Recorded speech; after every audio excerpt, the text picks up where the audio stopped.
Welcome to the Love, Sex, and Leadership podcast, where you can discover simple tantric teachings to embody your true power, awaken your soul's wisdom, and live an inspired life as a natural, intuitive, and heart-centered leader. So welcome everyone to Love, Sex, and Leadership. Very excited to have my guest Lee Bocom on the show today, who is really a marriage specialist. So those of you who are having challenges or wanting to up level in your marriage, be sure to listen in this and just really deepening in your relationship journey. He's been a man at this for many, many years, and very excited to see what he brings to our conversation today. Welcome to the show, Lee. Aaron, thanks for having me. I'm excited to be here. Yeah, absolutely. So, those listeners that don't know you, maybe just share a little bit about yourself and your background and, what got you into helping people with marriage. Like, what's the big why for you in all of this? I knew I wanted to be a therapist early on in college. I recognized that was what I did all along. People came to me as a confidant. And so I thought, it's kind of my natural inkling. And so I followed that with graduate training. And as I went into that, I was exposed to different ways of doing therapy, and really focused a lot on marriage and family systems, and the systems approach to understanding how people are operating. And so that pushed me in that level. And looking back, the reason for that is I watched the damage of broken marriages in my extended family. My parents are in still a loving relationship in their 80s. My grandparents had great relationships, but I have an uncle who 5 or 6 divorces, I'm not sure. We kind of lost track. And 2 aunts that went through several different marriages and relationships. And I watched the devastation of when they not only were they in broken relationships, but explosively broken relationships. And so my question was, how can we help people with that? So that ended up being my specialization. And then I became somewhat disenchanted with the whole marital therapy world. And even though I was trained as that and worked as that, I realized that what I was really doing was coaching. And so right after I finished my PhD, I did training as a coach, and that always was much more my home in how I worked. And so then I call myself a recovering therapist because I now will say I truly am doing coaching and not therapy. And it's just because I wanted to find the most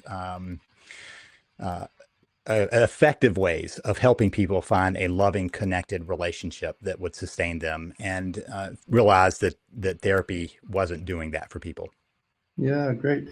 I love that you bring this distinction in, because I've been working as a coach for now 18, 19 years and have a background in psychology, and I've done a lot of programs that, might deem towards being a therapist. But what would you identify as a differentiation between therapists and coaches? Because this is terms that get thrown around a lot in our world today, and I find people wanting to find that distinction. So what would that distinction be to you? Let me talk a broad distinction, and I'll tell you where I got disenchanted. Sure. So the broad distinction, and this is very broad, there is a gray space between these, I think, but in many ways, therapy spends a lot of time looking back at what's wrong. And coaching is much more about looking forward at what can we build from here. Here we are. So that to me is a structural difference. I'm not saying that therapy is never looking forward and coaching is never looking backward, but if you look at the crossover, their realms tend to be therapy in the past, coaching in the where can we go from here. Particularly for me, my problem was watching what was going on in the therapy world. So little dirty secret of marital therapy is the studies on marital therapy showing effectiveness or lack thereof go something like this. So let's say you go to a doctor and the doctor says, hey, I think you need this procedure. I've got to tell you, 50% of the people who have this procedure die. And only about 10 or 15% find that it helped them at all. And so, shall we do that procedure? You're probably going to go, yeah, I don't think I'm going to sign up for that. But that's the statistics for marriage therapy. About 50% of couples who go to therapy end up divorced, and only 10 to 15% say that it helped them. Now, for lots of people, they've said it to me, well, it helped us. great. That's an anecdote, right? But statistically speaking, it's not proven itself to be effective.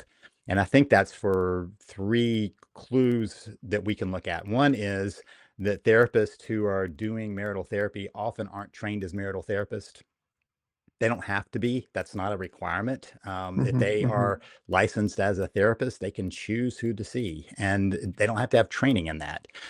So many realized that they had people come into their office asking for marital therapy and said, okay, I'm a marital therapist, but they don't have a framework for that. They don't have that. Mm-hmm. I talked about systems earlier. They don't have that understanding that what they're really looking at is the relationship.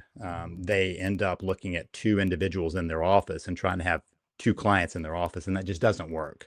Mm-hmm. Behind that is also a belief built into therapists that they need to be neutral. And while that is important for individual work to be able to take on what your client has, it's not helpful when people are coming in going, our marriage is broken and we don't know what to do. They actually Mm-hmm. need somebody who's on the side of the relationship to see what can happen and who are willing to kind of point the direction where they might be stuck.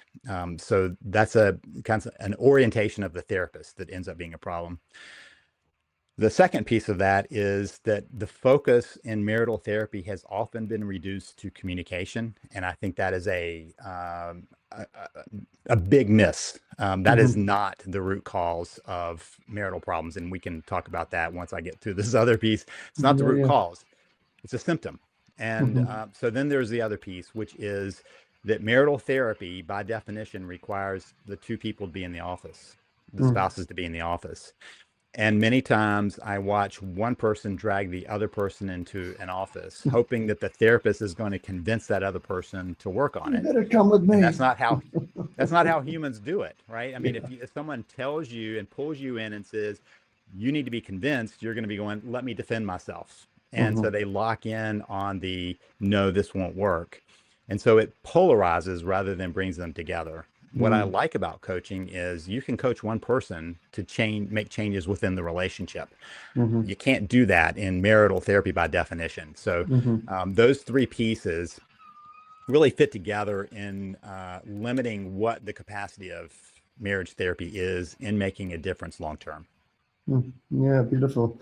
The distinction I feel like in this place where couples, I see that all the time. A couple will reach out to me and say, well, I really want to do, some coaching and some therapy and up level. I'm like, well, is your partner on board as well? Is there a desire there? Um, and in that for you, where do you feel like was the big disenchanting moment? Like where was a place where you recognize, yeah, I like this, but actually my heart feels more aligned in the coaching side? Yeah, so it really was during my training when I was looking around going, why is this not working? Mm-hmm. Why is my work with these couples not doing what I think it should? And why is it true with the people around me, my cohorts around me, whether they were the supervisors or my colleagues, nobody was having this great success. And Mm-hmm. that Mm-hmm. that was it for me. I mean, I will say I have a somewhat contrarian perspective anyway on things. I was arguing with professors in the therapy world and started raising questions from the beginning of my training anyway. So Mm-hmm. Mm-hmm. already I was already going, okay, are we, I mean, is therapy a healthy place for us to be, or maybe we need to look at this systemically?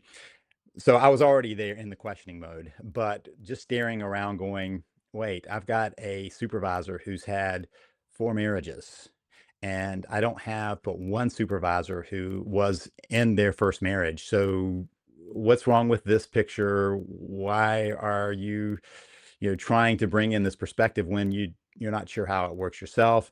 Plus, I'm just watching in case study after case study people having bad results, and that Mm-hmm. just disenchanted me for all I was doing. I was in the middle of my dissertation writing it. I remember the moment because my wife was going, what are you going to do? And I was reading an article in a magazine about life coaching. This was back in been about 95, so early on in the professional coaching world. There were just a Mm-hmm. few, and they were talking about this brand new profession.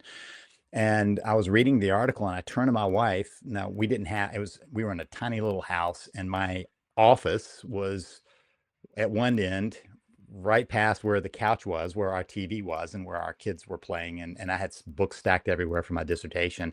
And I turned around, I said, "This is what I do." And she said, "You're at the end of your dissertation. You're at the end of your PhD. What are you going to do?" And I said, "Well, I don't think that's been a waste, but it's clarified." And Mhm. before I even got my degree, I'd already enrolled in a 3-year coach training program, Mm. because I realized that was where I saw the future, where I saw where I needed to go. So disenchantment was actually in the midst of training. Right when it started, yeah. I mean, for me, I remember when I was, quite heavily in my studies, and I mean, I feel like I'm always studying. But now through the years, I've had quite a few therapists that have come to me for coaching. And, I often found when I was researching, because I looked a lot at wanting to do a PhD and go down that route. And then I kept finding therapists and marriage and family therapists and people that I always felt like were really good at understanding concepts, but their lives were dictating different things. I'm not saying coaches are perfect Mhm. at that, but there's often more continuity. Whereas I find in the typical therapy route, it's easier to just stand on sit on the chair and not necessarily have a life that's congruent to what it is that you're providing support for people. It's like a, marriage family therapist who's been divorced multiple times and doesn't have a healthy relationship. There's a discontinuity there. Yes. Yeah. Well, and that's, I've had lots of therapists come through my program going, "Why weren't they teaching this to us in grad school?" And Mhm. my question is, why? Why is that? And I think it's built into some presuppositions that went into the training. Mhm.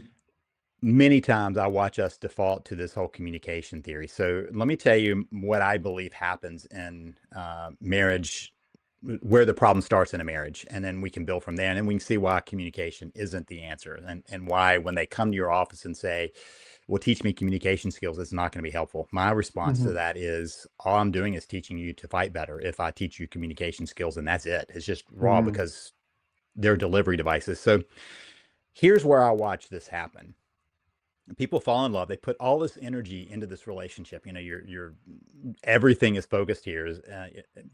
I've interviewed Gary Chapman, who's the love language guy, and I'm like, the thing is, at the beginning of a relationship, you're like you're yelling all 5 love languages because you're trying so much to connect with this person, right, and build this relationship, and all that energy goes in. And so why do we have a problem down the road?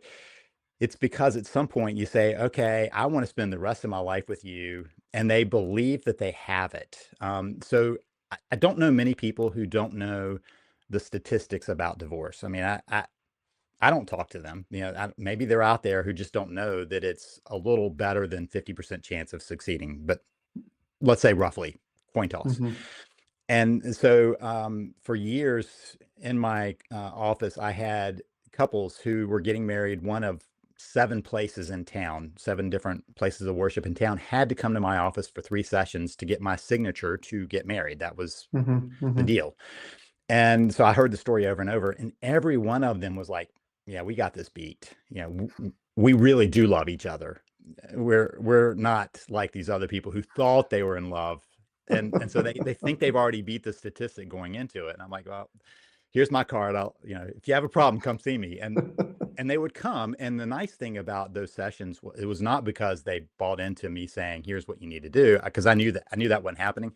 I built a relationship, and they would come back early on in a crisis rather than waiting for it to be really bad. And so that was the power of those sessions, and that's about it, because they already believed they had it. Mhm. So they get married, short little service that marks that differentiation line, right? And then after that, they go, "Okay, well, we got to get on with life." And so they do what I call hitting the pause button.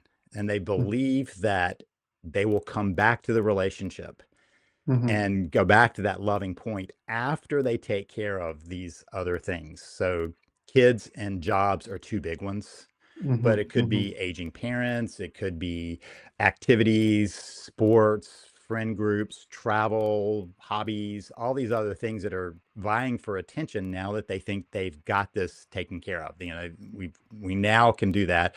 Put our relationship in suspended animation and then revive it at some point when we are at this place. The problem is it keeps creeping out, so Mm-hmm. after the kids are in diapers or out of diapers, or after they're in school, and after they're in high school, and after they're out of high school, after they're out of college, after the grandkids it just continues to build. Or after my career's here, I meant here, when we retire, we'll get back to us. And the reason is because once you hit pause, you get into habits of being paused. You break Mm-hmm. the connection habit. Mm-hmm. And what they don't realize is there isn't any way to suspend a relationship. It's either growing and expanding, or it's shrinking and dying. And so when Mm-hmm. you hit the pause button, you're shrinking it. You're letting it fall apart, and you don't realize it. So the pause button is the start of it. Everything else rolls out of that. When I hear people say we have communication problems, as I've observed it, they really don't. They would come to my office and say, teach us communication skills. And I would sit there for 25, 30, 35 minutes. And at the end of that, I would say, you know what? I've understood every single word out of each of your mouths, and you have too. Both of you have understood each other. So it's not a communication problem. It's what you're communicating. Mm-hmm. And that disconnection is what influences the communication. Communication is just a way of getting data across from one place to another. And so Mm-hmm. if the data is coming through connection, that's one thing. If it's coming through disconnection, and it ends up being about our daily routine, what are the kids doing, what do we have to do around the house, those kinds of things, it's not really nurturing the connection. And so as Mm-hmm. the connection wanes, they get into more trouble, and then they start having the struggles that they think are the cause of their problem, and they're just the symptoms. Mm. I'd love to speak about one of the problems I see. It's quite strong, and that's the sexless marriages that end up happening. We're in this, they've hit the pause button, and that now they're just kind of two friends caretaking children and then caretaking life, etc. Do you think like people can be happily married and not be making love and having sex? What is your professional opinion on this? Because I see a lot of people not having like uh, very good lovemaking and a lot of issues because of that. Like where's your thought on this topic? Yeah, so that's multifaceted. So are there couples who are completely happy with each other, connected in other ways, and they don't have sex? Yes. Hmm. Is that the general population? No, because that is such an intimate piece of connection. So Hmm. I see there are these three levels of connection. There's the physical, and sex is a piece of that, but it's not the only piece. In fact, sex doesn't work real well if the only place you're connecting is sex. That usually is just, it's hard to be that close to somebody when you're not feeling connected to them in other ways. Mm-hmm. Mm-hmm. So that's a piece of it. But it's also any loving touch, hugs, kisses, pats, holding hands, closeness to each other, cuddling. Those are all in that arena. Sex is just about as close as you can be physically to somebody. And if it's not nurtured by connection, it's going to feel very mechanical, and a very much a what am I getting out of this versus what are you getting out of this, right? So that ends up being a tug of war match. Mm-hmm. But that's physical connection, and that's nonverbal. So we'll go up one layer to nonverbal and verbal, which is emotional connection. Emotional connection is the feeling of being gotten, like you understand me, we get each other, Mm-hmm. and we feel Mm-hmm. supported by each other. And that is where it's not entirely verbal. Like if you're talking to me, just as we are right now, and you're going, there's not a lot of verbal to that, but I can see that there's a connection there, right? That there's Mm-hmm. something you Mm-hmm. understand, we get each other. And then when you're talking about your rough day at work and your spouse is going, oh, wow, that sounds really hard, or a good day at work, oh, that's really exciting, right? That's verbal. And it's an expression of, wow, we're in this together. We get each other and we support each other. So that's nonverbal and verbal. Then there's this other layer, which is the spiritual connection. And whenever I say that, people are like, oh, you mean religion? No and yes. That's not all of it, but if there is a religious component to their belief system, sure, talking about what's important about that is important. But talking about what's important is that spiritual connection, what you dream about, where you want to go in life. That's a deeper connection. When I was talking with those couples before they got married, they always took me back to a conversation that almost always started kind of late in the evening and went until the early morning, when they were talking about the family they had, their hopes and dreams for where they'll get to, their fears, all of that Mhm. deep stuff. That spiritual connection. They just Mm. thought it was the emotional connection. Mhm. And Mhm. that's our deep values. What's most important to us, what we most dream about, what we most fear. That is that. I can remember when I had that with my, at that point, girlfriend. And that for many people is that moment of falling in love, Mm. and going, we have something, we're on a natural course together, a trajectory that matches. And so that piece is the one that often people don't recognize, and therefore it gets disconnected. And yet it's the deepest level of that. And because people don't talk about it, they assume that they're on that same place, and they're not. But when you're disconnected in one area, it flows through all of those areas. If they are not connected physically, it's going to be hard for those other pieces. If they're not connected spiritually, it's going to be hard for the other piece. If they're not connected emotionally, it's going to be hard for those other pieces. And the problem is this: when you hit the pause button, all of those levels end up being the disconnects. Being pushed down. Yeah. And where do you feel like the place arrives where there's just actual lack of compatibility? Like I see some people, especially in, I'm moving in a lot of, you could say, more spiritual or tantric world, and I see people come together and almost falling in love with the potential of what can be, Yeah. rather than actually looking at the simple compatibility factors. So, have you had maybe couples that have come to you and there's just almost a recognition that you're actually not compatible? Like there's certain pieces that aren't meeting in each other's lives, or are you more of a mindset of there's always a way to sort of make it work? What's your thoughts on this? I'm not one that thinks that you stay together at any cost. Yeah. I see too many places where it's so broken. And then the question is, how do we resolve that, right? How do Hmm. we deal with that? Because a lot of times the relationship can't continue, but they still have a relationship because they have kids and whatever else. So resolving those issues, A, for co-parenting, and B, because if we don't, we drag those into the next relationship, I think is very important for couples to do. But so to your question of compatibility, at least the research I've seen has never been able to find this is why people are compatible. The compatibility tests don't seem to hold a lot of bearing. I want to get to an exception, or an exception in a minute, but let me go through this because, Hmm. we have the birds of a feather flock together and opposites attract. We have these you can't even hold those two together. And I've seen people I'm sitting there going, okay, opposites attract on these two. These two, while they are a match, they're the Hmm. same cut. Hmm. My wife and I have a very similar psychological profile when we look at testing. And then we have friends who are very opposite, introvert, extrovert, or whatever, how they see it. They're pieces, and yet they have core values that match. Hmm. Their Hmm. deepest core values still are there, which is where I think you have a real problem. If somebody has a true mismatch in core values, so and it's usually pretty evident when they start talking about core values that there is a complete mismatch. And I'm not talking about just minor issues. I mean, like the real core values. So years ago, I had a couple who came to my office, and he was like, I think that I need another spouse. And his wife was like, I am all about monogamy. And I'm like, this is not a compatible, that's impossible, right? You Yeah. can't Yeah. do that. So those pieces there's a no way. And then there are the situations where it's so broken, there's not going to be a way.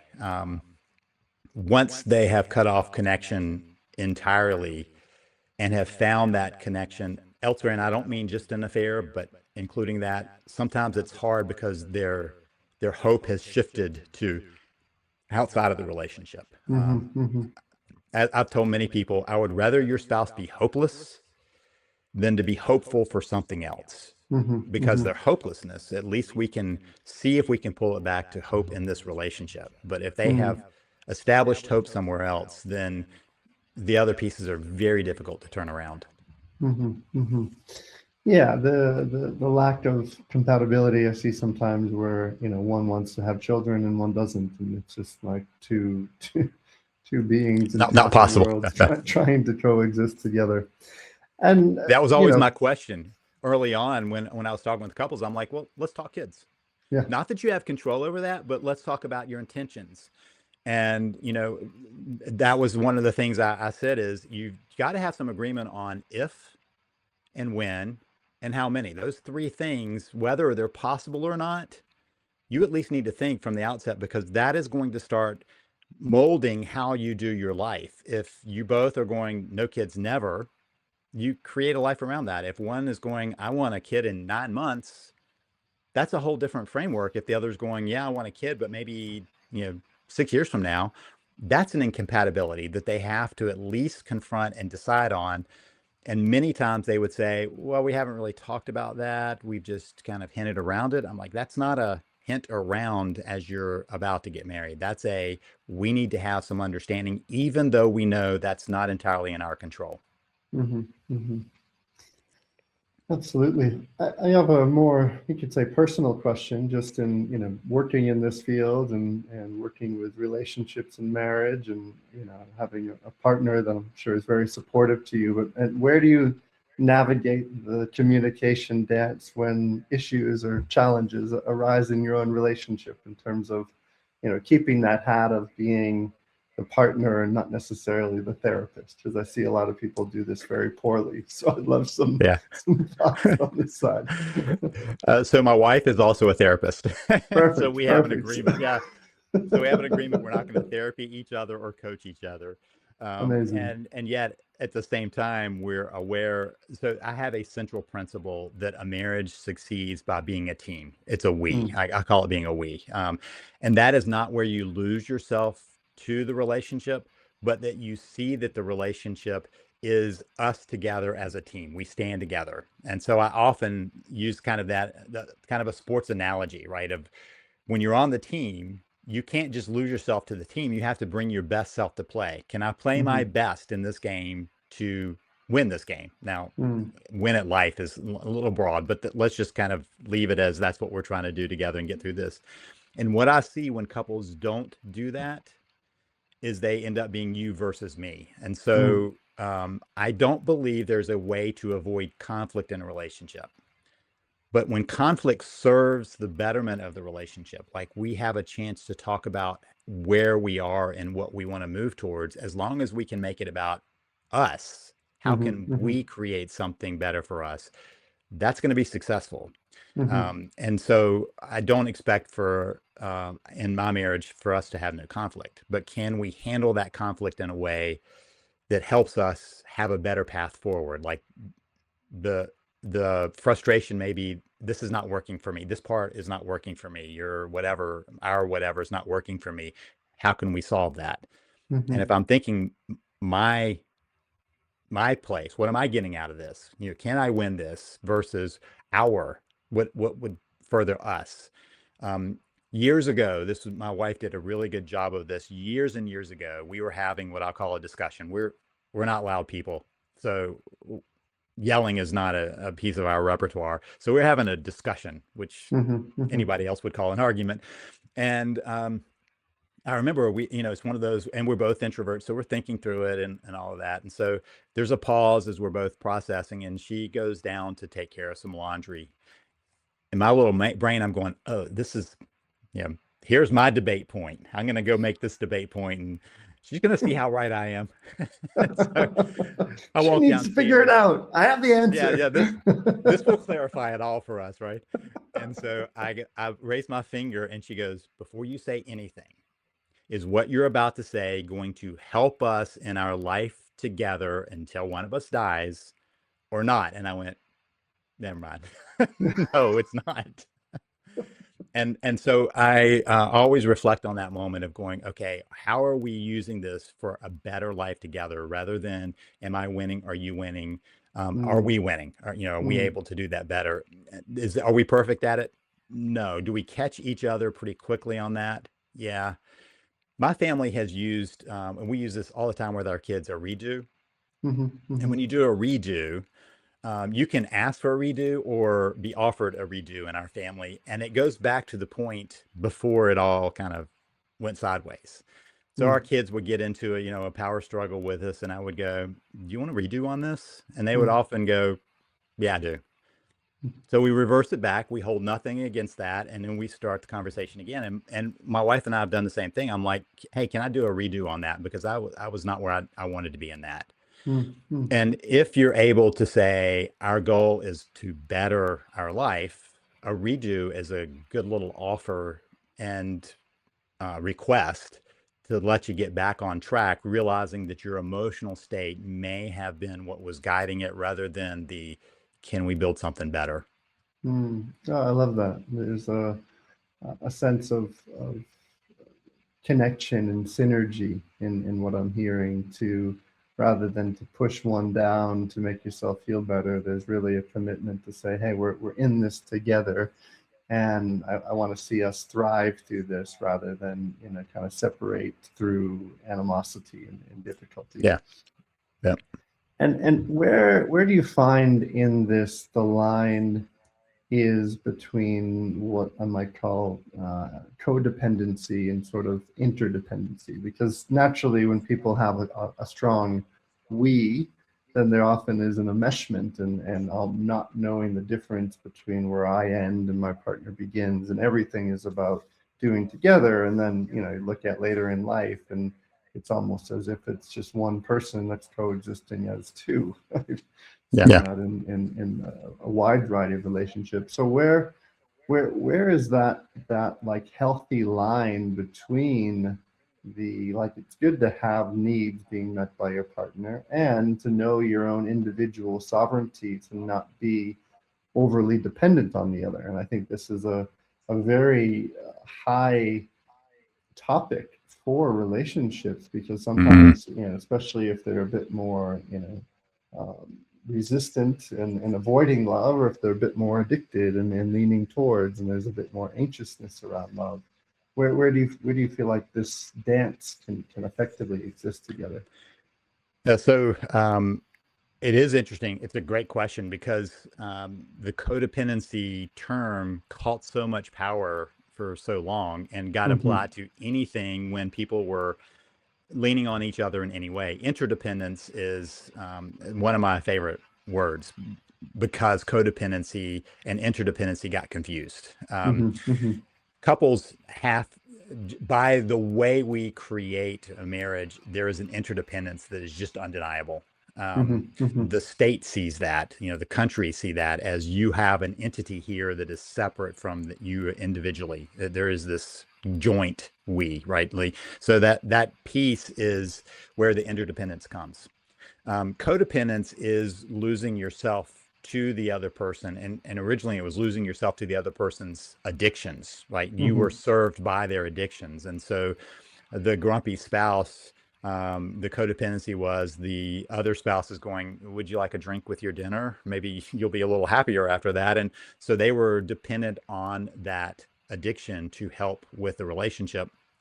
And then it got to be anytime somebody was too close to somebody else. So to follow that, there are two fears that we all carry with us. It's usually that we have one triggered better, but the fear of abandonment on one end and the fear of intimacy on the other end. And the problem is that in relationships, if we're not watching, we can let one be triggered by the other. So fear of abandonment is, I'm going to lose this person who is so important to me. And that's where codependency often comes in. You're desperate to have this person because that's the only way you can be complete. And so that's the holding on to them. The fear of intimacy, that's a fear of abandonment. Fear of intimacy, I will lose myself, and I don't want to do that. So I'm going to hold back. I'm going to stay out of this relationship. And so there's codependency. And then on the fear of intimacy, we have the independency of people, where you can't tell me what to do. I'm not listening to you. I don't want to be a part of this. You, me. And both of those fail. And the problem is we trigger that in each other. So if I'm more easily triggered by a fear of intimacy, and my spouse is more triggered by a fear of abandonment, we're going to have this problem with space between us because I'm going to be going up and they're going to be going and so we have a battle going on that is within each of us. That capacity is within each of us. It's just what triggers it. So I always, so a codependent person is not likely to be bringing their best self to a relationship. That's not what codependency about it. It's about whatever you need, I'm going to be, whatever you want, I'm going to mold myself to that. I'm going to mold myself to you, as opposed to I'm going to bring my best self to this, to our relationship. So seeing it as a we is going, we are a team. There are two people in this team, and we're going to both do our best to do that. Not I'm a conglomerate with this other person and I no longer exist as an individual. That's the codependency. So if I can, I play a lot of pickleball. And so when I step out, I look at my partner and go, okay, where are they not as good? Because I'm going to need to cover that. Just because that's the game. I need to be able to cover that piece. And there are times when I'm sitting there going, yeah, we both suck at this. We're in trouble. You know, and that's, we'll just hunker down. Let's see what we can do. And so, and the interesting thing is I've watched, so it's been a while now and I was playing at a much higher level. I'd gone to this open play that was a much higher level. And my partner and I were at about the same level and we were against two much better players. And we beat them pretty badly. And the reason is because one of them was constantly complaining to the other about their play. And I could watch it happen. You know, they would criticize them and I could watch their play just drop. And we were probably, I think we were at about 5-2. And I was walking by my partner and I just whispered, they're done. We're going to win this. And we beat them 11-2 because they just tore each other up. They were not working on the win. They were trying to prove that neither was the bad player. And so that I just recall that and went, there it is. You know, you didn't play for the team. You played against your partner. They weren't trying to coexist together. They were attempting to push each other down. Yeah. Yeah. Yeah. You know, to shift into this kind of deeper conversation around marriage, I think in the world of dating and relationship, there's lots of thoughts and ideas around you could say the principle of marriage in of itself. I'm not a married man. I feel like I'm in a beautiful, loving relationship with my partner. I may sometime in the future decide to journey into the umbrella of marriage, but I feel like our lives, like we share homes, we have a child together, we're very much to the outside world and sometimes even call each other, you know, husband and wife, because it just feels that way. That's the nature of our relationship.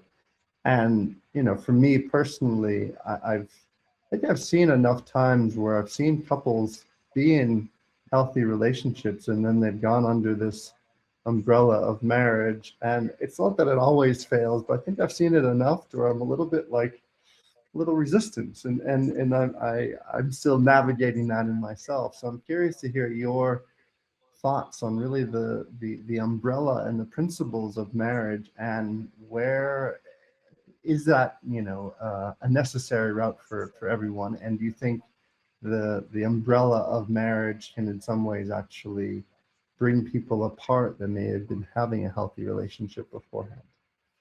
Curious your thoughts. The statistics for people who live together before they marry is interesting because they have less of a chance of staying married statistically in the United States. So I haven't seen stats in the world, but in the United States, that's the case. And I think there are a number of reasons for that. I think there is an assumption that, okay, we've got this, right? We've already done this. And then they don't recognize that there is a shift that does happen in that, you know, the state sees something. I'm back to the United States. The states or the government says there's something different here, right? There's this other entity that's here, and how they live into that. Sometimes there is a sense of suddenly feeling trapped by this that was not there before. So that can sometimes contaminate it. Not realizing that there is a shift, a healthy way of making that shift to we often surprises people. Sometimes it's just a matter of they finally do hit the pause button, right? They've been intentional up until then, and they hit the pause button. So anecdotally, this is anecdotally, when I was a teenager, I helped run a sandwich shop, and there were two of us who were kind of the co-running it. And this woman who had lived with this guy for years, I think they'd been together for 18, 19 years. And along the way, they decided to get married while we were working together. And it took them maybe a year before they divorced and splintered apart. And I was sitting there going, what happened? Because they spent so much time together. And so part of it was, just that they did then hit the pause button. But there was another piece, and that is that because I talked with this woman, she said, I realized that I had always been kind of on my better behavior because I knew that if he wanted to, subconsciously, he could walk away at any point. There's nothing holding him there. Like he hadn't made this commitment that he'd have to go through this legal process to get out of here. He could just leave. And she said, and I realized he did the same. So I saw things differently from him than I had experienced before, and he experienced me differently. And we changed in the process because I was kind of like, what happened there? Because y'all seem pretty happy. Mm-hmm. And she said, we let our guard down. We were now as authentic as we could be. So that's a factor. I don't think that explains all of it, but there are several pieces that psychological change that people didn't see coming. There is the suddenly I lose my freedom and feel trapped, and there is the suddenly I'm going to be able to relax and not worry about this, that all compound into often hitting the pause button or going, who is this person? Mm-hmm. Mm-hmm. And yeah, I almost feel in that sometimes the actual framework of marriage, because it puts people into maybe a deeper rest state, and they're not, living each day with a level of carpe diem and joy because, oh yeah, they're always going to be there.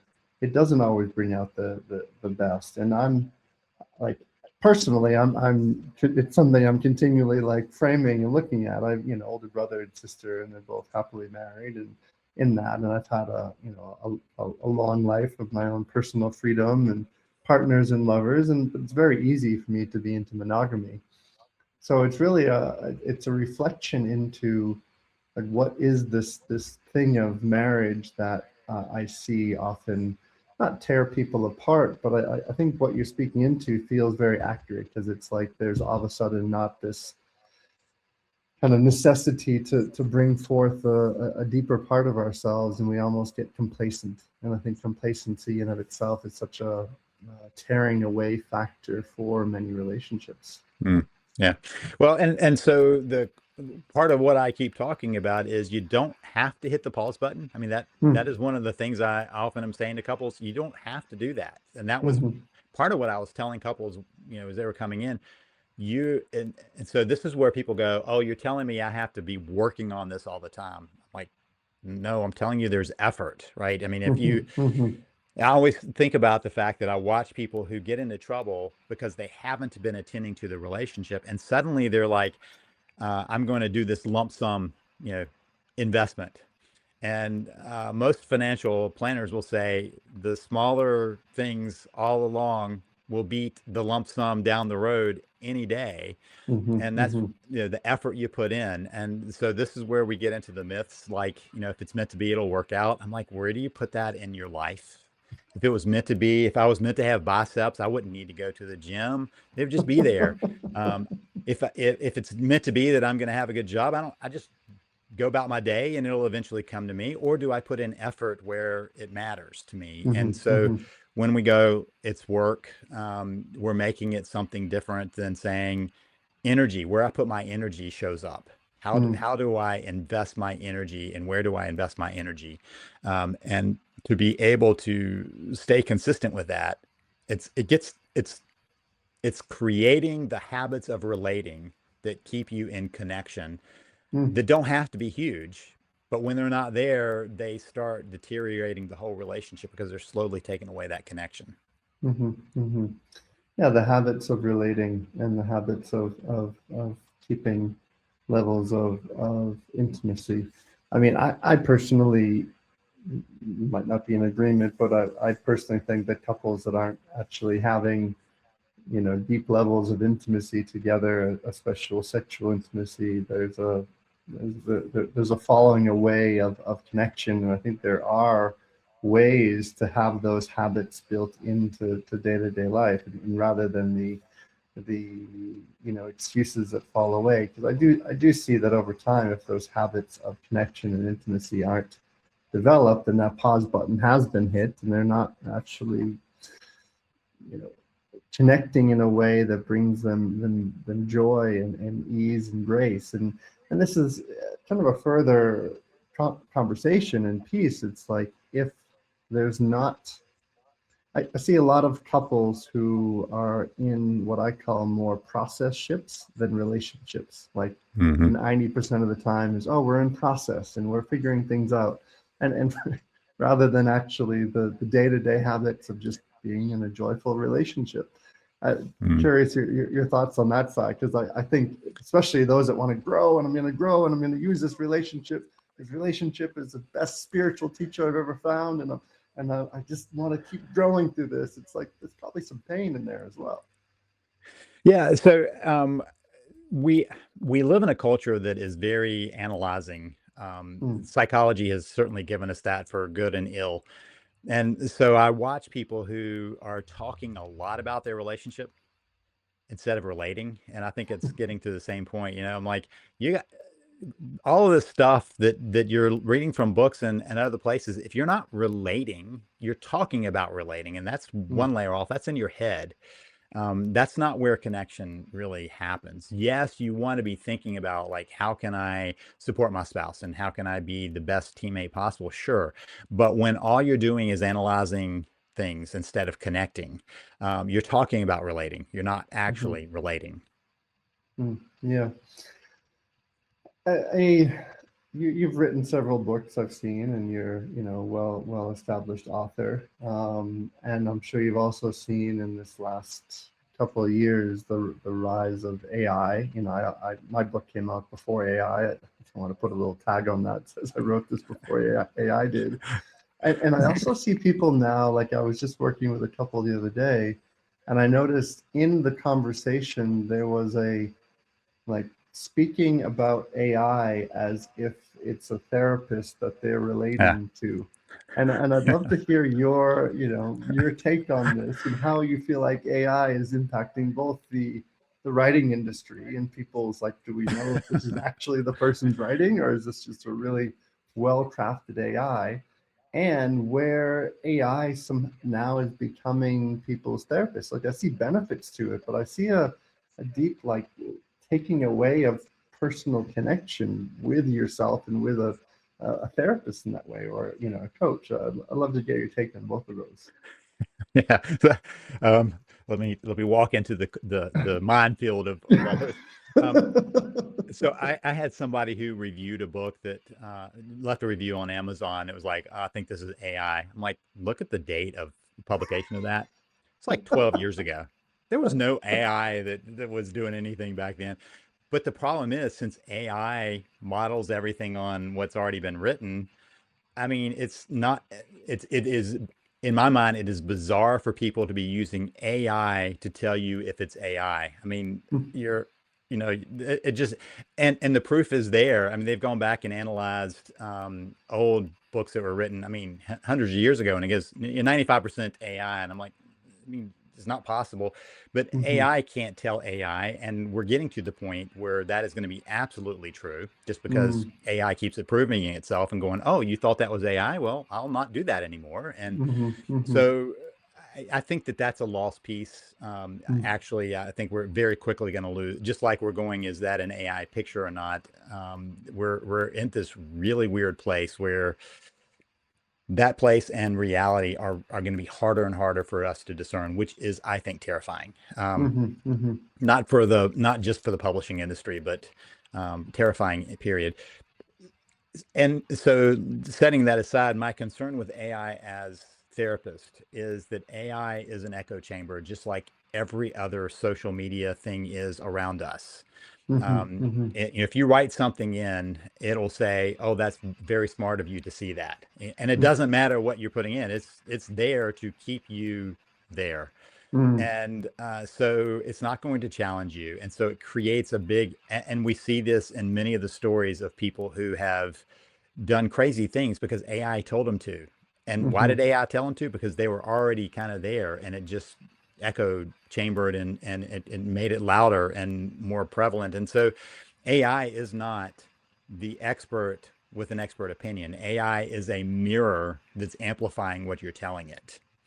So I watch couples who come to me constantly who have hit that, where AI said, "Oh, you could say this to them." And so they're using AI to validate their perspective without realizing that's what they're doing.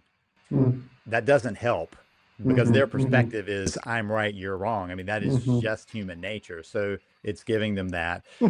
AI is also, I have people who say a couple of things about AI. One is that it told them this about the relationship. And I'm like, well, that was yours. I mean, it's just amplifying and reflecting and putting it in better terms. You think that it's objective. It just sounds objective. It's not. It's very subjective.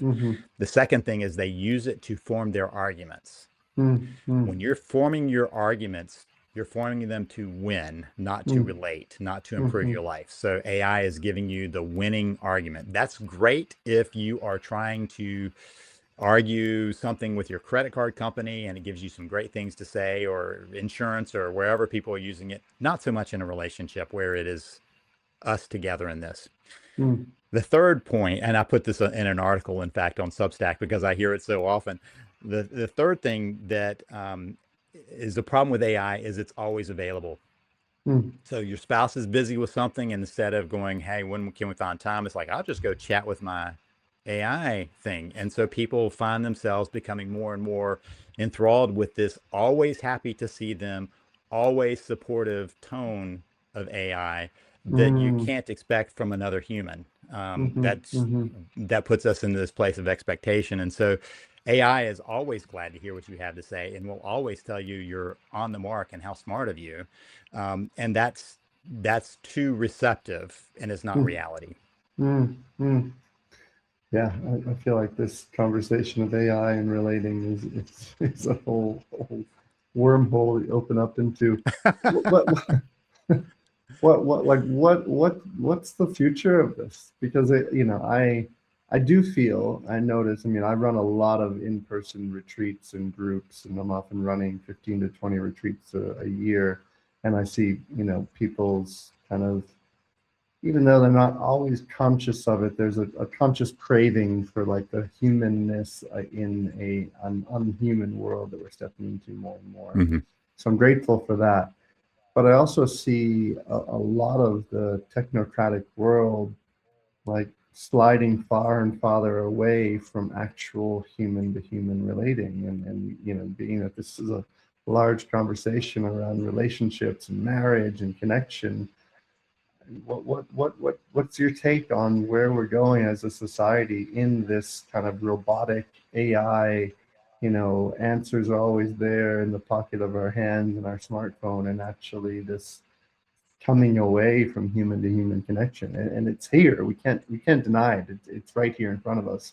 So how do we navigate that in a healthy way where we're not completely disconnected?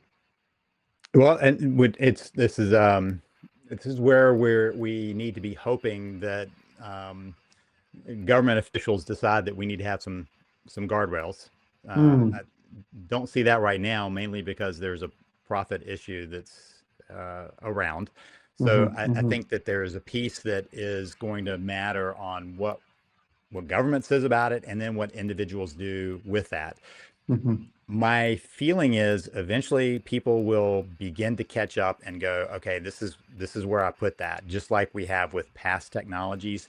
My concern is this technology is growing so fast that we're always behind. What we thought AI was isn't anymore. What we think AI can do, that was last week or last month. And just in that short amount of time, it explodes. And so for a while, we are going to have to go, is this something I want out of this? Like, just personally, is this something I want out of this?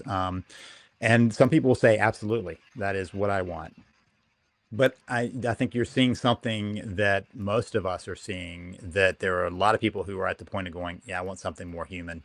Mm, Um, they are beginning to recognize they're not getting that. I think there are some gaps based on age where that's the mm, case. The younger people are going, yeah, they're doing the IRL kind of stuff, leaving their phones to the side when they're with their friends, or going back to the dumb phone just because it keeps them from being stuck in that. The age that is having more trouble is an older generation that's kind of like, I'm loving this, right? I'm getting everything I want and not seeing how much of an insulation that creates. Just like mhm, social media has put us in our own echo chamber, so is AI, and we haven't, as a culture, recognized that. mm, There is mm, a subgroup that will recognize that much sooner, and unfortunately, that's the younger group. So I don't know where it's headed. I mhm, have concerns. I also go, there's some pretty cool tools that are out there for.